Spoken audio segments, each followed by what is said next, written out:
Greetings, my friends. Sit ye down, and hear tales of the past, told by the ancient flame. There are many tellings of these stories. This one's mine. The greatest battle of the gods. When the war of the gods had ended, and the Thunderlord Zeus had hurled the Titans down into the hidden dark, a trembling passed through the depths of the world. The mountains stood quiet, but deep below them, Gaia, ancient mother of all, brooded in silence. She felt the loss of her Titan sons and daughters like stones pressing upon her heart. Though the Olympians saw their victory as justice, Gaia tasted it as insult. So she watched the skies with patient fury, letting her grief harden to resolve. Where others grow weary, the earth always endures, and in her endurance, she plotted. She would not strike with armies or storms, no. She would shape a singular being, a force terrible enough to shake the arrogance from Zeus's new throne. And so, in the depths of Tartarus, the black pits of the world, in caverns where sunlight had never walked, Gaia began to work. First came the rumble, slow, steady, growing like a heartbeat waking from slumber. The walls of the underrealm cracked, sulphurous breath seeped through the air. Then the shape took form, a towering figure rising from stone and of shadow, crowned with coils of living serpents, its massive frame sheathed in scales shimmering like molten iron. Eyes, dozens upon dozens, opened one by one, each burning with a furious life of its own. Voices, many and discordant, murmured along with its growing mass. Sighs, snarls, laughs, weeping, and echoes of beasts long forgotten. And when at last the creature stepped forward, the ground itself recoiled beneath its weight. Thus was Typhon born, Gaia's final cry against the heavens. He rose not merely as a monster, but as a challenge carved from the oldest powers of the world, a reminder that even gods must reckon with the earth that birthed them. And when the earth grows angry, all creation listens. And so it was that Typhon took his first steps upon the surface world, and each stride announced him like thunder rolling from horizon to horizon. Forests bent away from him, the sea shuddered as though remembering ancient nightmares, and even the wind fled ahead of his approach. When he turned his gaze towards Olympus, home of the gods, the sky dimmed and daylight thinned into a pale, trembling thing. For Typhon did not climb the mountain like a creature obeying the laws of nature. He rose, as if the earth itself lifted him upwards. His many voices, growls, roars, hisses, and laughter twisted together into a sound that made mortals fall to their knees without knowing why.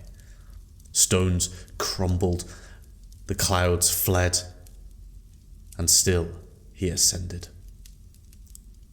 And the gods saw him coming. From their high halls, the Olympians felt his presence like a cold hand pressed on their neck. Courage is not evenly gifted, even amongst the immortals, and fear moved swiftly through them all. The stories say that, in that very moment, Olympus was no shining seat of order, but a place of panic. One by one, the gods abandoned their posts. Wings beat frantically, feet scattered across marble floors. Even proud Apollo and swift Artemis hesitated before the enormity rising towards them. They fled, taking on the shapes of beasts, lions, hawks, goats, whatever guise the gods might take to hide them from the oncoming terror. Only Zeus remained, standing tall with the storm coiled around him. Even he felt the weight of dread, though he hid it well beneath the cracking mantle of his thunder. He knew what Typhon represented, not just a foe, but Gaia's anger given form, a force meant to strike at the very heart of his reign. Typhon crested the heights of Olympus, his many heads rising like a forest of serpents against the clouds. Each pair of blazing eyes fixed upon the lone figure waiting at the summit. The air around Zeus crackled, and the winds circled him in relentless spirals. He stood with the poise of a king, yet even kings feel a tremor of doubt when facing that which is born to unmake them. Without word or warning, Typhon struck. The monster's arms were as vast as valleys, corded with strength that had never known restraint. They came down upon the mountain with a force that shook the heavens, and Zeus answered with thunderbolt after thunderbolt, each one bright enough to carve shadows in the very air. The Storm Lord hurled the lightning not as javelins, but as extensions of his own fury. The sky flared white, and in every flash you could see the silhouette of God and of monster bound in combat. At first, the storm held strong. Zeus's power wrapped around him like armor, and he fought with the assured might of one who had defeated titans. But Typhon was no titan. He was something deeper and far more primeval. The earth's wrath gave him endurance the likes of which that even Zeus had never faced. The creature surged forward, catching the king of the gods in coils of serpentine muscle. Dozens of draconic heads bit and hissed, their voices weaving a terrible chorus. The thunder faltered. The winds recoiled. And for the first time since he had taken his throne, Zeus was overwhelmed. With a strength that cracked the mountain's peak, Typhon tore the Thunderlord from his footing and hurled him across the sky. Zeus struck the earth far below, the shock rippling through fields and forests like a wounded heartbeat. Before the god could rise, Typhon seized him again, swift and inevitable, and wrenched away the sinews from Zeus's hands and his feet, the very strings of strength that let the Skyfather wield his power. Thus bound and crippled, Zeus lay fallen.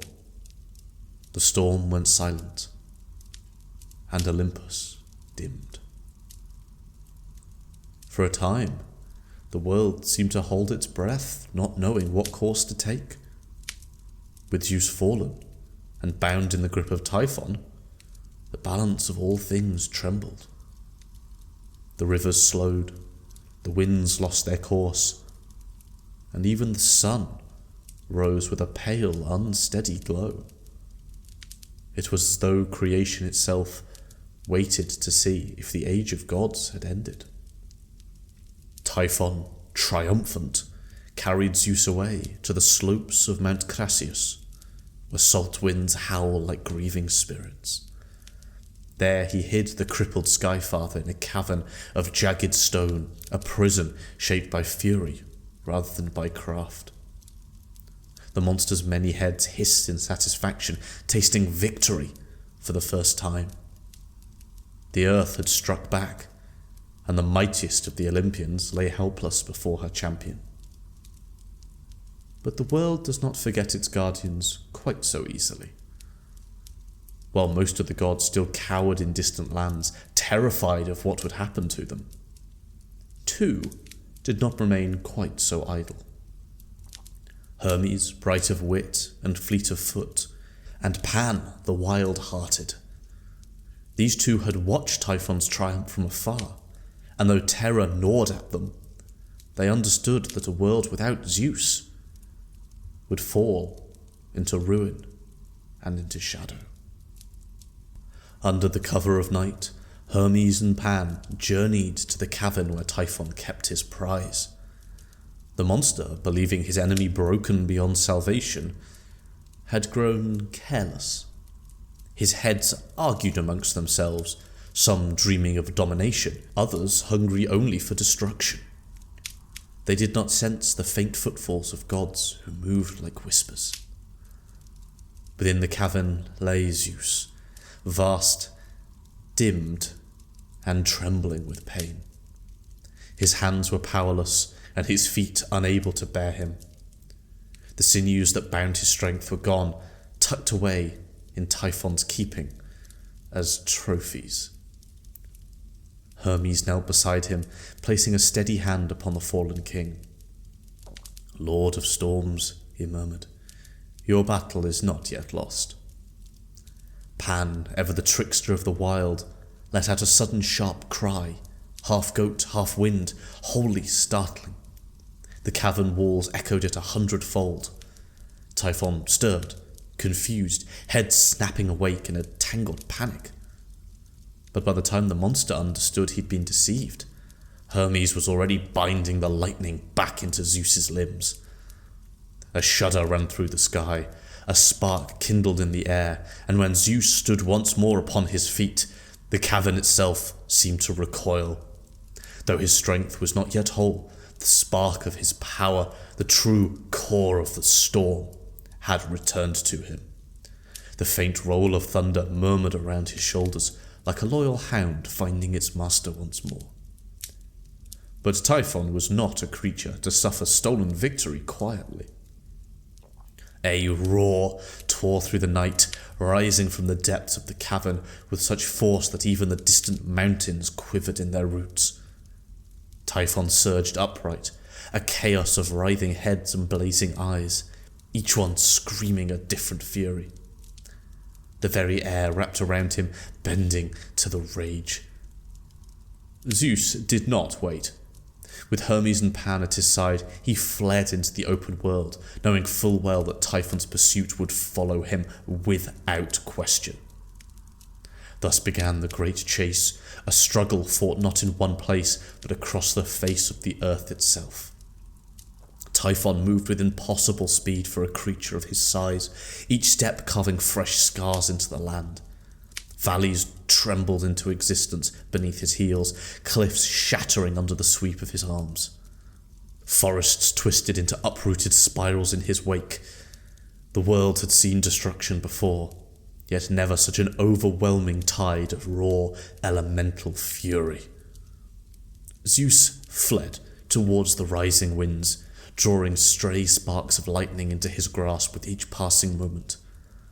The storm gathered around him like an old companion returning, piece by piece, as he restored sinews, lightning, and strengthened his body with every breath. Typhon was pressing close, almost too close, and soon the perfect time would come for Zeus to stand and to strike. They crossed seas that boiled beneath their fury.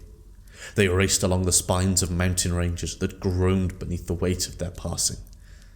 Above them, the sky dimmed as clouds were pulled into their struggle, circling like vultures around the battlefield. At last, Zeus reached a stretch of land vast enough to bear the conflict to come, a plain swept clean by ancient fires, where the horizon stretched wide and bare. Here he had the advantage, and he turned to face his pursuer. Typhon arrived in a tempest of dust and bellowing voices. For a moment, monster and god regarded each other in a silence heavy enough to bend the world. The storm around Zeus thickened, coiling into a trembling sphere of light. The earth beneath Typhon cracked and glowed with molten fire. This time, Zeus did not hesitate. He summoned the fullness of the sky. Lightning roared down in torrents, each bolt hammering the earth like celestial spears. Typhon answered with a barrage of mountain-sized boulders and gouts of flame from 100 throats. The ground shook, split, and heaved as though caught between two rival creators, shaping it anew. The clash carried them from plain to sea, from sea to the edge of the rugged heights of Thrace, from there to the slopes of great brooding volcanoes. Here the fight reached its fiercest point. for Typhon drew his strength from the fiery blood of the earth raging beneath him. Each time Zeus struck him down, the monster rose once more with ever-increased fury. But Zeus, restored and relentless, fueled by the very storm he commanded, at last found his moment. As Typhon lunged upwards, all heads hissing and roaring, Zeus hurled a final thunderbolt, not one of simple lightning, but of pure wrath and of sky fire, forged in the heart of the heavens. It struck Typhon squarely. The world lit white. Every being in existence heard that crash of thunder. When the blaze faded, Typhon fell. The great monster writhed, his many heads shrieking in discordant fury, each voice filled with such belief that such a fall was possible.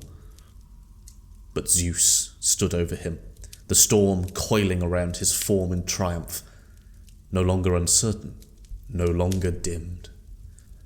The Skyfather, though, could not actually destroy Typhon. He knew Typhon drew strength from the very earth that birthed him, but could not remove that earth to cut off his strength. So Zeus summoned winds that had never before been seen, winds that tore at the monster's limbs, dragged his serpentine coils, and drove him down the slopes of the burning volcano. The volcano roared in response, as though Gaia herself tried to shield her creation. Fire burst from its summit, painting the heavens in streaks of molten gold and shadow. But Zeus did not falter. Each thunderbolt he cast pinned Typhon further, shaping the monster's prison blow by blow. At last, with a thunderclap that echoed through the underrealm, Typhon was hurled beneath the mountain, buried deep in fiery stone. His coils twisted through caverns and fissures, his heads crushed under a weight no strength, mortal or divine, would ever lift. There he remained, bound by the sky's fire and the earth's own molten chains. But he was not silent. Even now you may hear his muffled roars when the volcano growls. It is Typhon's rage that sends ash into the sky, Typhon's breath that trembles through the ground before an eruption, Typhon's stirring that shivers the air before it comes. Zeus stood upon the mountain's peak, the storm settling around him as he reclaimed his mantle. From every corner of the world, the gods returned, cautious, relieved, humbled. The air brightened as Apollo's light regained its strength. The seas calmed under Poseidon's guiding hand. Even the forests sighed with renewed life as Artemis lifted her bow once more. The king of the gods had prevailed, but not by strength alone.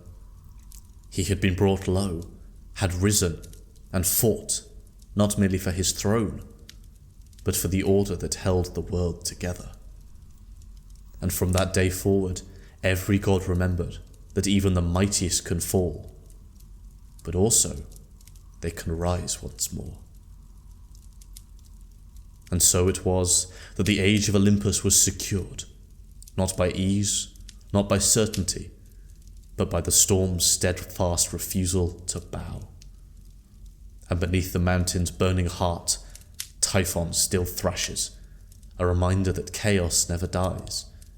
It only sleeps, waiting for moments when gods forget the price of their own dominion. And with that, my friends, I grow weary, and so I bid you good night.